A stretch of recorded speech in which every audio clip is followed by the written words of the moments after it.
Welcome to UpYourStack podcast. I'm your host, Noah Berk. I'm also the co-founder of OBO, an elite HubSpot solution partner.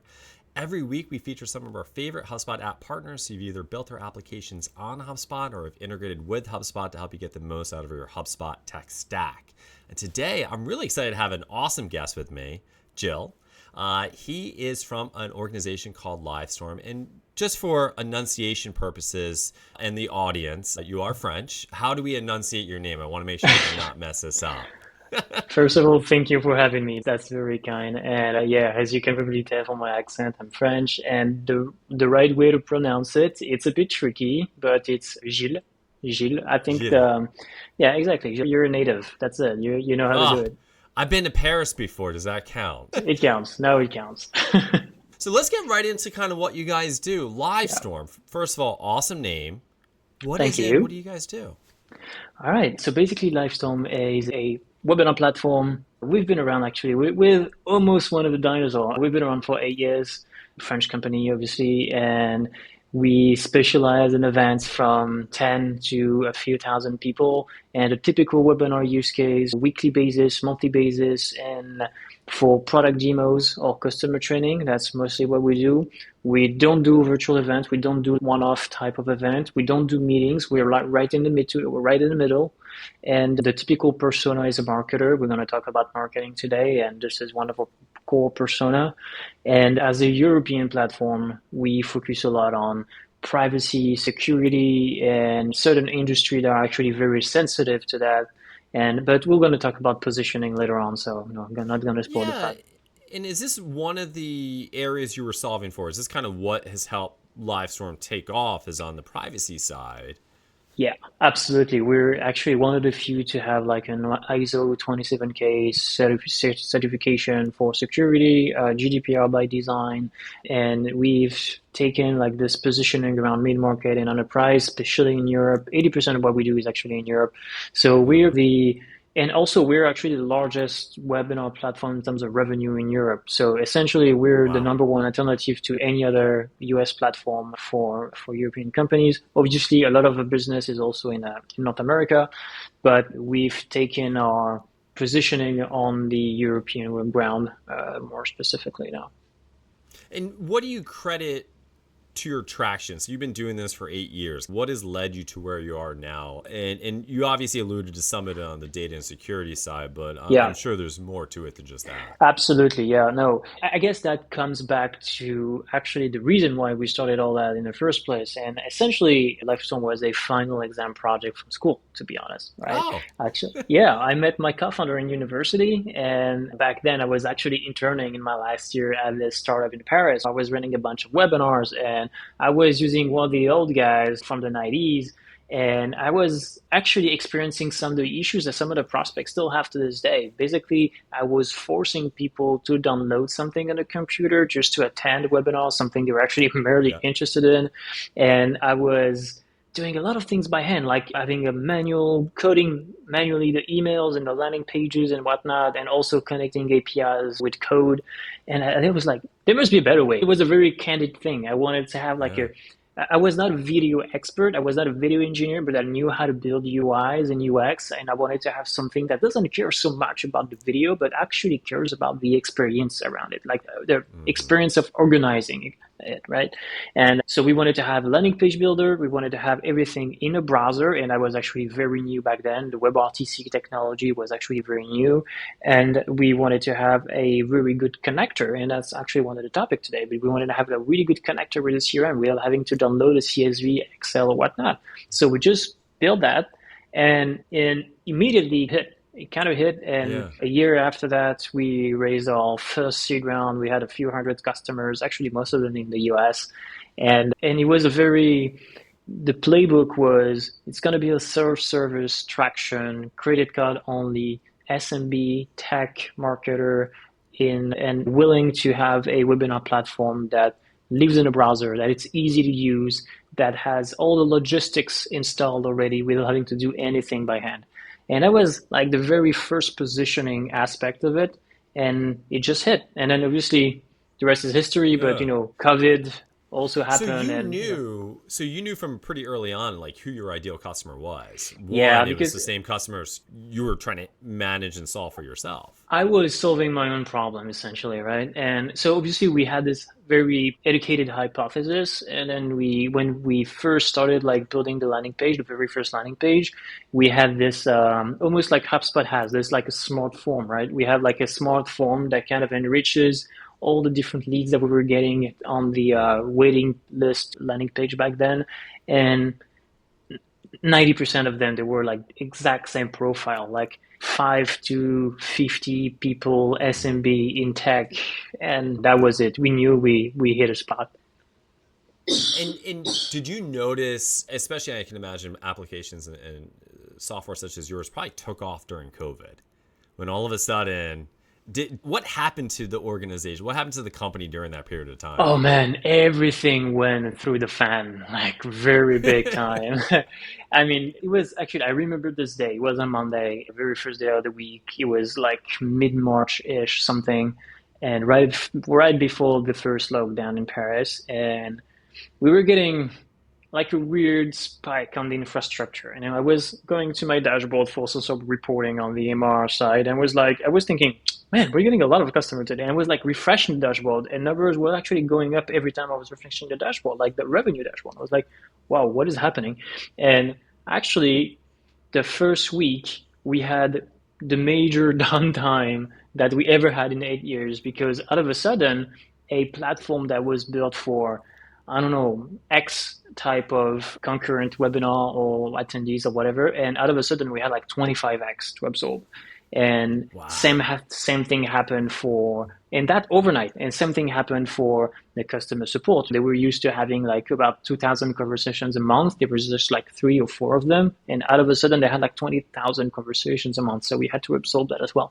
So everything went through the fan. It was like a very intense experience, but I think one of the good thing is we were about 10-ish at a Yeah. time. And I think somehow it was very painful because it was a lot of stress, but it also brought us together. And it's not like a random BS I just say during PR, but it was actually true. That's one of the things that I realized.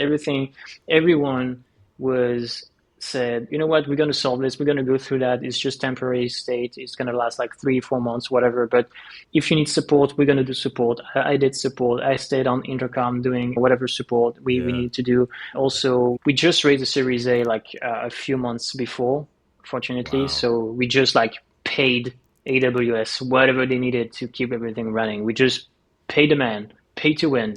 And we went through the quarter like this. And after that, when things settled, we went from, I think the numbers were, we had about like 1,500 customer ish, about that. And when we got out of the, actually no, 1,000 customers. And when we got out of the first 3 months, we had about 3,000 customer. Wow. And by the end of the year, we went from, I can tell some numbers now. We went from 1 million to 8 million ARR in 1 year. That was just Wow. insane. Yeah. That's a hockey stick curve right there It that was you like, guys were on.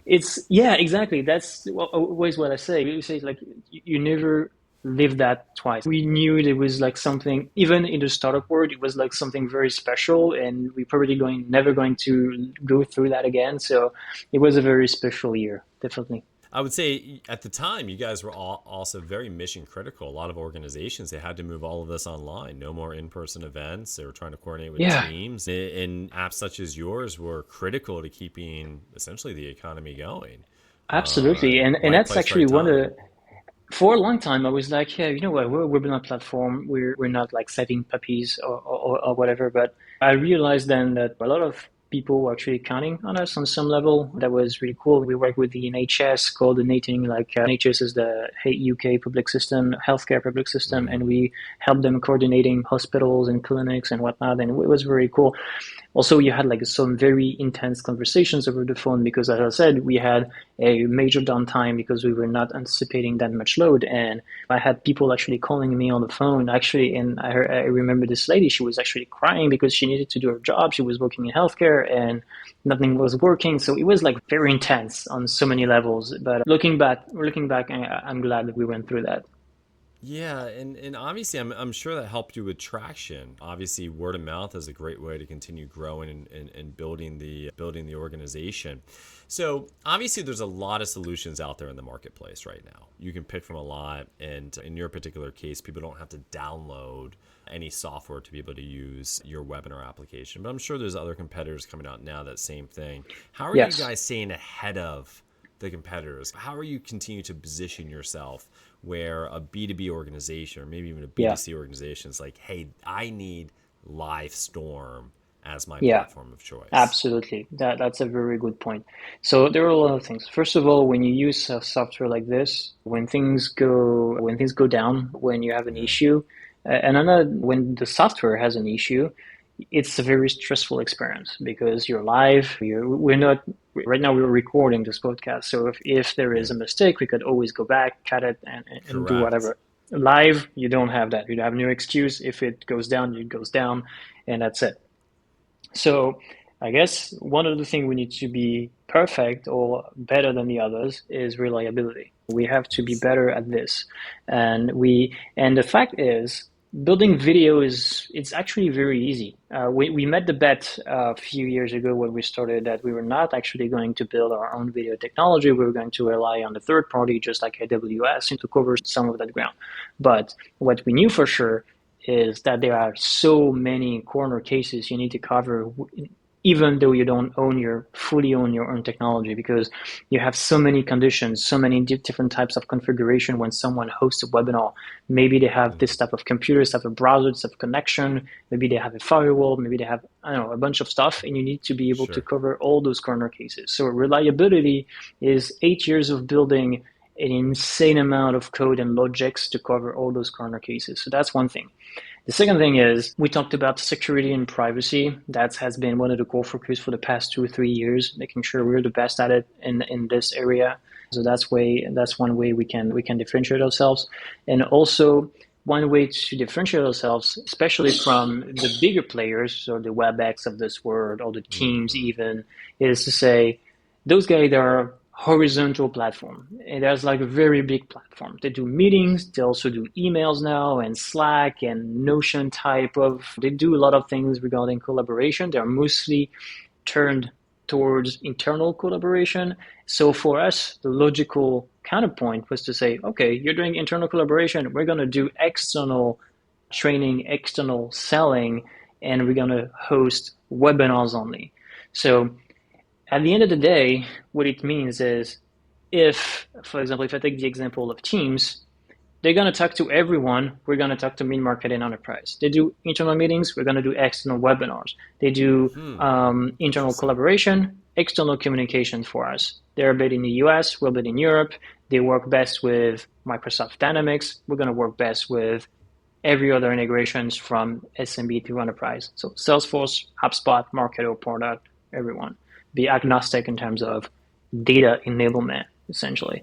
So this Interesting. is, we take So some really counterpoints. good, yeah. So really good advice there. I think for a lot of people is like if there is a large incumbent in the industry, taking a look at their market position, saying what are they not filling, what gap are they not filling Yeah. in that particular market, what are they not going after, and to be able to say, hey, listen, here's a better niche for us Yeah. that we can do ourselves. And that's That's the thing. incredibly bright. Exactly. And that's the thing. You don't want to replace Teams. You don't want to replace Zoom. You don't want to replace WebEx. The conversation that we have with the customers is not to replace them, it's to say there is actually a way to get more ROI, even though it is another line of budget in your stack. It is actually to bring you much more money than if you were actually going to do it with Teams. So the goal is not to replace, is to complete and to complete in such a big way that it's going to compensate for this additional investment. So you instead of competing with a broader platform, you become a very much opinionated product, expert product at one thing, and trying to very widen the gap between the value that you get and the price that they pay, and that's going to do it. So being complementary to the existing technology stack. And I guess that kind of leads me to my next question. You mentioned you have integrations with HubSpot, and Yeah, you mentioned that was a kind of a big thing, especially earlier in the conversation, where you didn't want to have to upload lists directly into the webinar platform, because that was it was a painful experience. Why HubSpot? Why integrate with HubSpot? What gaps are you filling in the ecosystem? How does it work with HubSpot? Yeah. So HubSpot, I think, was one of the first integration that we did. It was actually one of the worst that we had. Okay. Initially, Livestorm was built towards SMB. We talked about marketer, we talked about SMB and mid-market in a way. And that was like the persona ICP up until 2021, 2022. Okay. So it means that for 5 years of the life of Livestorm, we were really focusing towards that specific persona target in sense. So it was logical for us to go to HubSpot and build an integration, because that's the number one product those people are going to use. We're a marketing product. We know how to do inbound. Webinar is part of the inbound loop of any sort of company. So it made a lot of sense to be in that funnel somehow with HubSpot. Right. But it was, like, as I said, like one of the worst integration we ever built. I think we kind of rushed it, and maybe that's something we can talk about later on the advice. But we recently, well, a couple of years ago in 2022, 2021, we actually decided we wanted to redo it, and in order to better serve those self-service and SMB segment. And today it is certified. It has about 2,500 installs something. It is actually the number one integration for webinars in Europe. And that's really cool. That's really cool. But it took a lot of time. It makes a lot of sense for that customer segment. Let's continue on this topic. What was the impact of the integration, or at least the fact it wasn't working the way that you wanted it to? Maybe kept breaking. I mean, I guess tell me more about this story here and some of the lessons learned.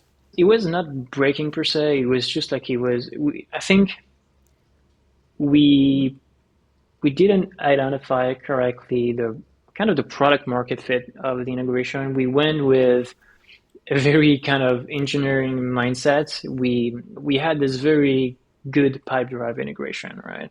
Pipedrive was actually the first integration we built, because Pipedrive was a very old customer. It is a very old customer of ours, and they wanted to have the integration, so we built it, and we tried to actually copy kind of the model of that CRM into HubSpot. But turns out it was really not how people wanted it to be. They wanted to have more granularity on the mapping, on the objects they were going to manipulate, on the triggers even. They wanted also to have something that works both ways, which was really not the case they wanted to have something that could actually leverage the HubSpot landing pages.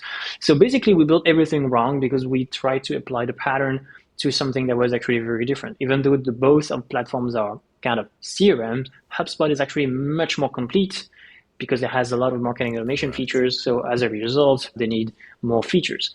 So first mistake here, and something we solved later on.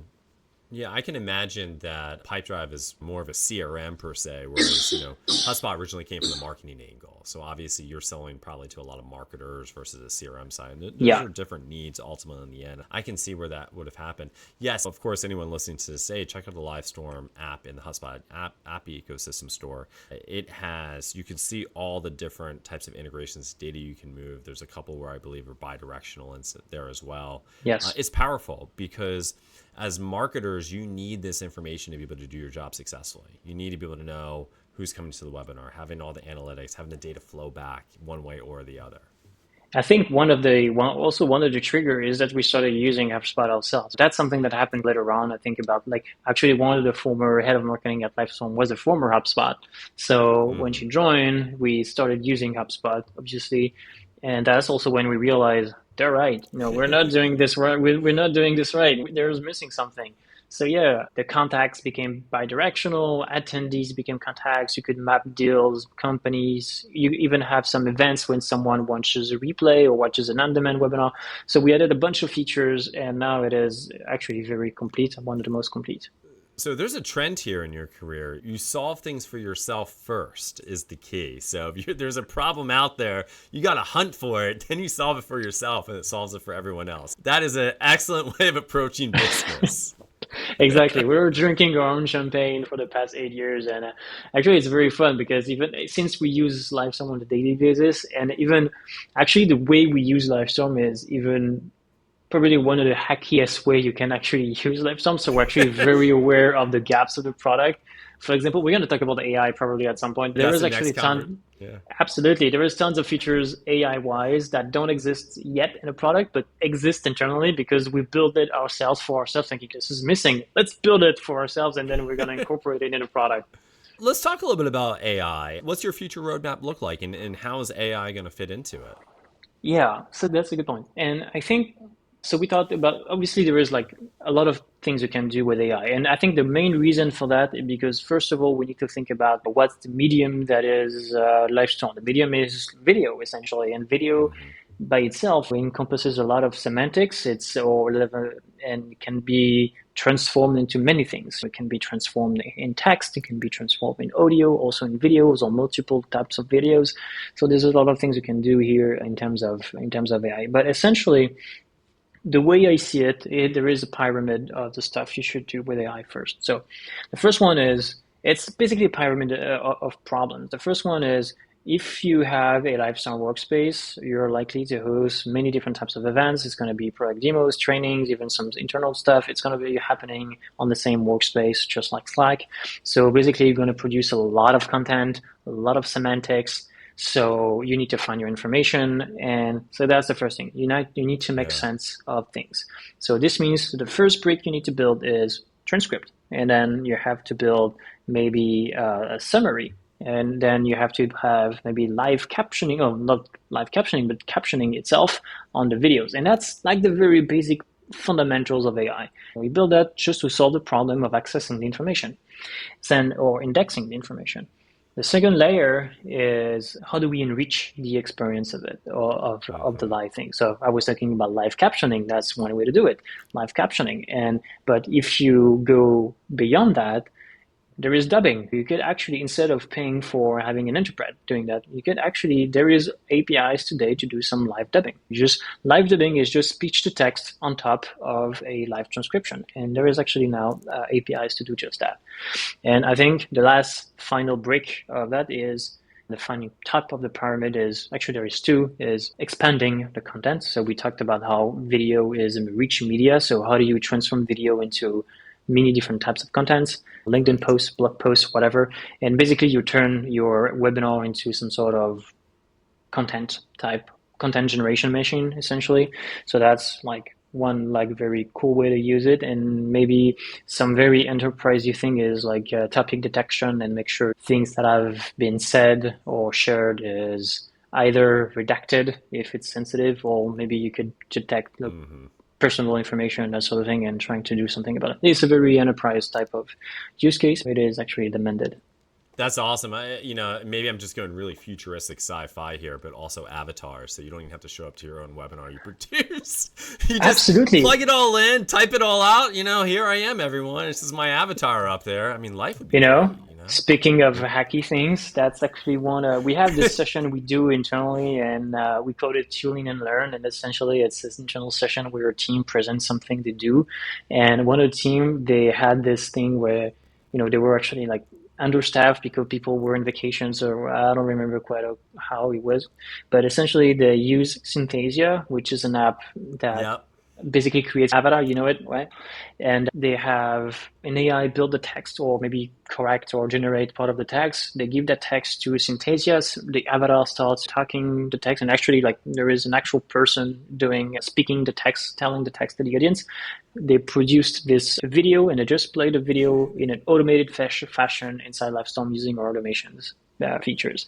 And there you have it. You don't need to host something. You just plug tools with each other, and you have your automated webinar with fake human. That works. Well, the key is when you start taking pictures of you and I, and we're up there, and it's not really us doing any talking. It's kind of like what actors and actresses are all worried about right now. You steal their body. I think I was reading an article about Nicolas Cage and how he was saying, "Man, I'm about to be replaced by myself."